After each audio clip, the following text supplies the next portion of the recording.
Un homme trahit sa femme, mais est détruit par la même maîtresse qu'il a choisie à sa place. Tout commence par un sentiment fugace, un souffle presque imperceptible dans la vie tranquille de Julien. Un homme d'affaires ambitieux au charme discret. Marié depuis 10 ans à Élodie, une femme douce et loyale. Il mène une existence ordinaire, rythmée par le travail, les dîners familiaux et les projets communs. Mais derrière cette façade sereine, se cache une soif d'excitation qu'il n'ose avouer. L'ennui, insidieux, s'est infiltré dans son cœur. C'est alors qu'apparaît Clara, une femme mystérieuse, plus jeune, au regard brûlant, et à la voix capable de séduire par de simples mots. Elle ne cherche pas seulement l'attention, elle désire le contrôler, l'attirer dans une toile dont il ne voit pas encore les fils. Ce premier contact, aussi innocent en apparence qu'un simple échange de sourires, réveille chez lui une curiosité dangereuse. Il ignore que chaque geste qu'il posera désormais le rapprochera d'un gouffre dont il ne pourra se relever. Julien se surprend à attendre chaque rencontre avec Clara comme un adolescent fébrile. Elle possède une aura magnétique. Son rire franc, son parfum enivrant et ses yeux d'un vert profond semblent sonder ses désirs les plus enfouis. Chaque discussion banale se charge d'une tension invisible. Il sait qu'il franchit une frontière dangereuse, mais il s'y abandonne avec une délectation coupable. Élodie, son épouse, commence à remarquer ses absences, ses regards perdus, ses excuses répétitives. Pourtant, elle choisit de croire à ses justifications, convaincue que son mari traverse une simple fatigue professionnelle. Julien, lui, se ment à lui-même. Il se persuade qu'il peut maîtriser cette attirance, qu'il saura s'arrêter avant le point de non-retour. Mais déjà, ses pensées se nourrissent du souvenir de Clara, plus que de la présence de son épouse. La tentation devient un feu qu'il alimente chaque jour, et dont les braises ne demandent qu'à embraser sa vie entière.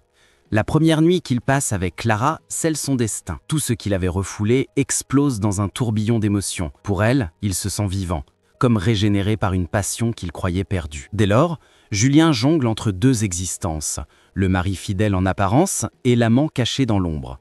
Les mensonges deviennent son quotidien. Il invente des réunions tardives, des voyages professionnels, des dîners improvisés avec des clients. Élodie, bienveillante et confiante, continue de l'encourager, lui préparant des repas qu'il ne partage plus. Julien croit contrôler la situation, persuadé qu'il peut aimer deux femmes à la fois, comme si son cœur avait une capacité infinie. Mais Clara, loin d'être une simple distraction, exige toujours plus. Elle veut des preuves, des gestes concrets, une place dans sa vie officielle. Et ce désir de reconnaissance sera le levier qui, tôt ou tard, renversera toutes ses certitudes. Avec le temps, Élodie commence à ressentir le vide. Leurs conversations se réduisent à des banalités. Le regard de Julien, autrefois tendre, est souvent ailleurs. Elle s'efforce de raviver la flamme. Elle organise des soirées romantiques, propose des escapades, mais il refuse sous prétexte de travail. L'instinct féminin lui souffle que quelque chose cloche, mais son amour la rend aveugle. De son côté, Julien vit dans une tension permanente. Chaque message de Clara est un risque, chaque appel un danger. Il efface ses traces, mais l'angoisse d'être découvert le ronge. Plus il ment, plus il se piège dans un tissu fragile de demi-vérité. Pourtant, malgré cette peur constante, il continue, comme un joueur incapable de quitter la table alors qu'il perd tout. Clara, de son côté, savoure ce pouvoir. Elle l'encourage, le provoque, le manipule subtilement, consciente qu'elle tient désormais les rênes d'une relation qui dépasse la simple passion. Les jours deviennent lourds pour Julien. Sa fatigue est visible, ses colères plus fréquentes, ses sourires rares. Élodie s'inquiète mais lui cache tout, persuadée qu'il traverse une crise professionnelle. Clara, en revanche, réclame davantage. Elle veut des week-ends, des promesses, une exclusivité. Julien commence à se sentir étranglé par ses propres choix. Il réalise qu'il ne peut plus reculer, qu'il s'est enfermé dans une prison de désirs et de mensonges. Chaque minute passée avec Élodie lui rappelle sa trahison. Chaque moment avec Clara lui révèle l'étendue de sa faiblesse. Il pensait gagner en liberté, mais il ne récolte que des chaînes invisibles. Le secret, qui l'excitait tant au début, devient un fardeau insoutenable. Pourtant, il n'ose rien avouer. Il redoute la douleur qu'il infligerait à Élodie, mais encore plus la fureur d'une Clara qui l'a rendue dépendante de ses promesses. Un soir, alors qu'il rentre plus tard que d'habitude, Julien surprend Élodie en train de fixer leur photo de mariage, le regard perdu. Elle lui demande doucement « Est-ce que tu m'aimes encore ?» Cette question, pourtant simple, le foudroie. Il répond par un mensonge tendre, l'embrasse, mais son cœur tremble. Clara, de son côté, devient plus possessive. Elle surveille ses horaires, questionne chacun de ses silences. Elle veut savoir quand il quittera définitivement Élodie. Julien est acculé. D'un côté, une épouse innocente qu'il détruit à petit feu. De l'autre, une amante exigeante qui menace de révéler la vérité. Pour la première fois, il entrevoit la possibilité que tout s'effondre. La panique s'installe, mais il refuse encore de choisir. Il se dit qu'il trouvera une issue, mais chaque pas qu'il fait ne fait qu'approfondir l'abîme. Les dés sont lancés et l'ombre de la catastrophe plane déjà sur son horizon. Clara n'a plus la patience des débuts. Dans un café discret où elle a donné rendez-vous à Julien, elle pose ses coudes sur la table et le fixe sans ciller. Sa voix est douce, mais sa détermination inflexible. À la fin du mois, tu choisis. Julien, surpris par la rigidité de la date, tente de gagner du temps. Il parle d'affaires en cours, de la fragilité d'Élodie, d'un déménagement hypothétique. Clara sourit.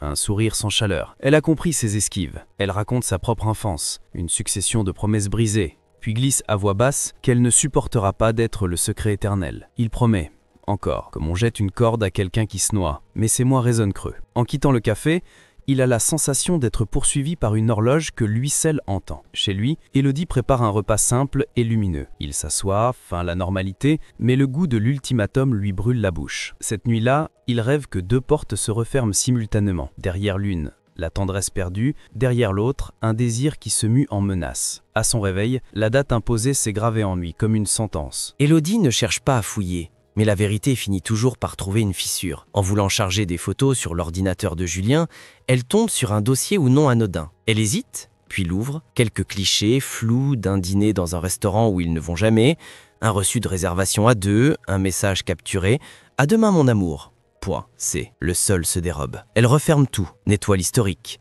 se regarde dans le miroir et ne reconnaît pas la femme qui lui rend son regard. Le soir, elle tente de lui parler, mais il botte en touche, trop occupée à répondre à un appel qu'il dit urgent. Elle comprend que c'est bien pire qu'une suspicion. En silence, elle commence à consigner dates et incohérences, non pour se venger, mais pour ne plus douter de sa propre lucidité. Clara, de son côté, laisse volontairement des traces. Un parfum sur une écharpe, un message envoyé à une heure indécente, puis effacé trop tard. Tout s'imbrique, et Julien ne le voit pas. Il pense maîtriser les angles morts. Il ne fait que baliser la route de sa propre exposition. Le masque se craquelle, et sous la peinture du mensonge, la vérité prend des couleurs criardes.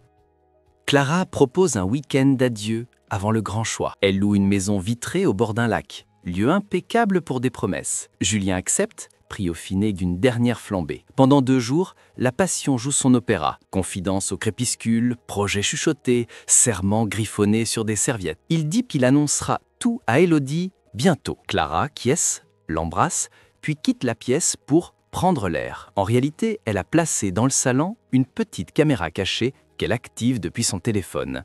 Elle veut des preuves, au cas où. Le dimanche soir, Julien rentre tard, couvert d'un mensonge de plus. Élodie l'observe, parler trop vite, détourner les yeux trop souvent. Lorsque, quelques jours plus tard, elle reçoit anonymement un lien vidéo, ses mains tremblent avant même qu'elle ne clique. La maison de verre, le reflet de Julien dans la baie vitrée, les mots murmurés « Je t'appartiens », tout est là, indiscutable. L'oxygène lui manque, mais une clarté impitoyable s'installe. Elle éteint l'écran, puis note la date et l'heure. En face, Clara regarde la même vidéo, satisfaite. Elle tient désormais une assurance vie sur la décision de Julien. Le lac est si calme à l'image qu'on n'entend pas le grondement qui s'amorce. Élodie choisit la dignité des gestes méthodiques. Plutôt qu'un scandale, elle consulte une avocate, rassemble les relevés bancaires, photographie les objets qui disparaissent de la maison, cadeaux offerts Clara, seaux percés où s'écoule leur patrimoine. Elle crée une adresse mail secrète où elle archive les preuves. Elle appelle sa mère, non pour pleurer, mais pour organiser un refuge possible. Lorsque Julien remarque son calme étrange, il y voit un signe d'apaisement. C'est en réalité l'anticipation froide de la tempête. Clara, de son côté, intensifie les taux.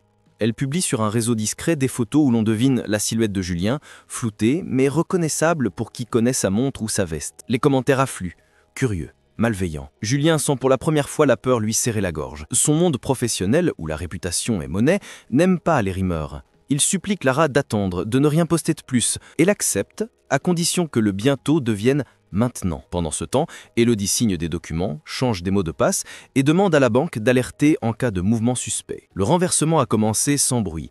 Celle qui semblait la plus fragile devient l'architecte d'une sortie. Julien, lui, erre, croyant encore qu'il peut négocier avec l'inéluctable.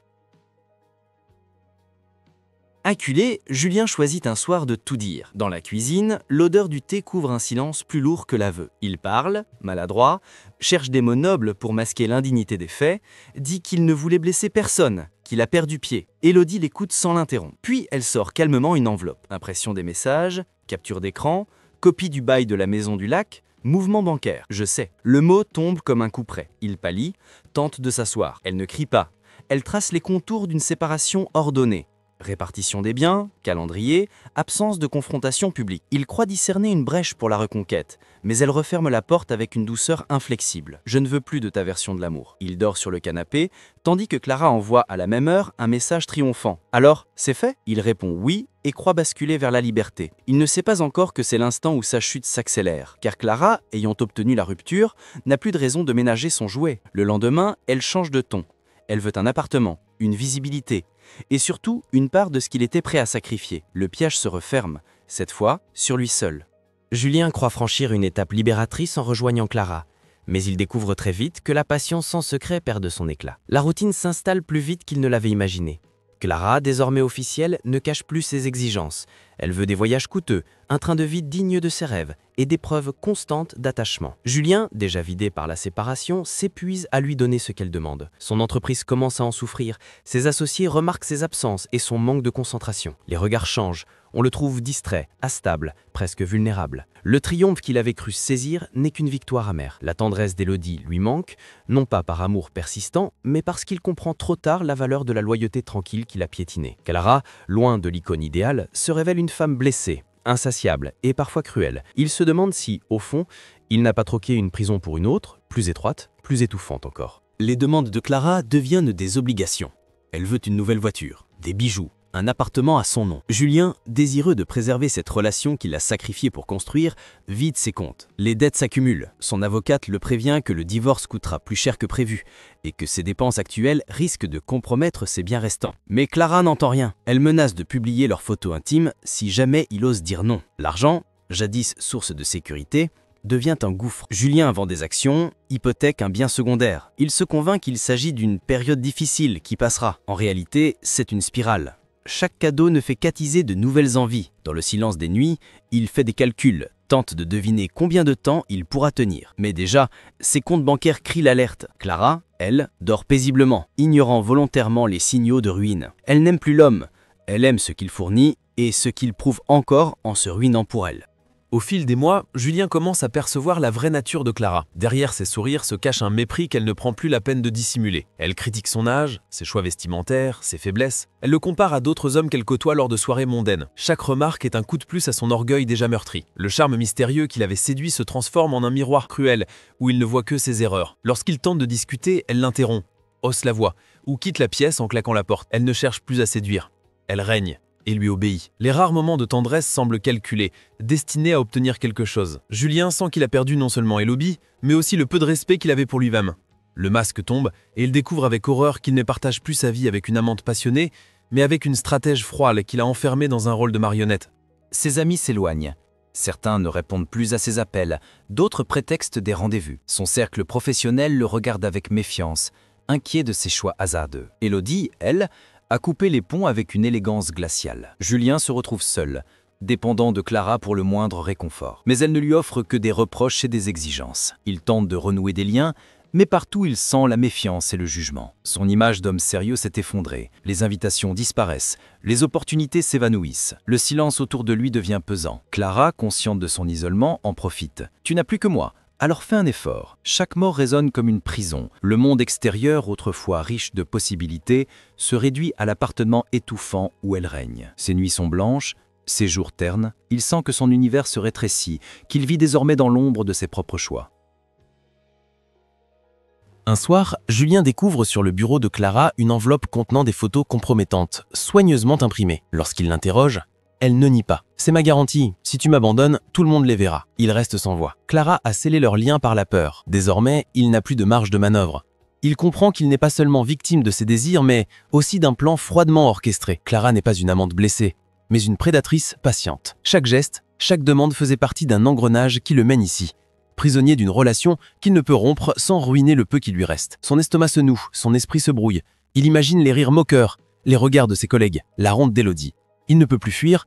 Clara a verrouillé toutes les issues. Le chantage est clair, implacable, et il n'a plus rien à opposer. La rumeur finit par éclater. Malgré ses précautions, et partie des photos circulent anonymement sur des forums confidentiels. Le milieu professionnel, implacable, ne pardonne pas. Ses associés le convoquent, lui reprochent son comportement et l'écartent progressivement des décisions importantes. Les investisseurs, inquiets, retirent leur soutien. Les projets s'effondrent les uns après les autres. Julien, autrefois reconnu pour sa rigueur, devient une ombre. un sujet de commérage. Les regards se détournent dans les couloirs, les mails se font laconiques, les réunions ne l'incluent plus. Il perd sa crédibilité, son autorité et bientôt son poste. Clara, au lieu de le soutenir, rit de sa situation. « Tu voulais tout pour moi, et maintenant tu n'as plus rien ».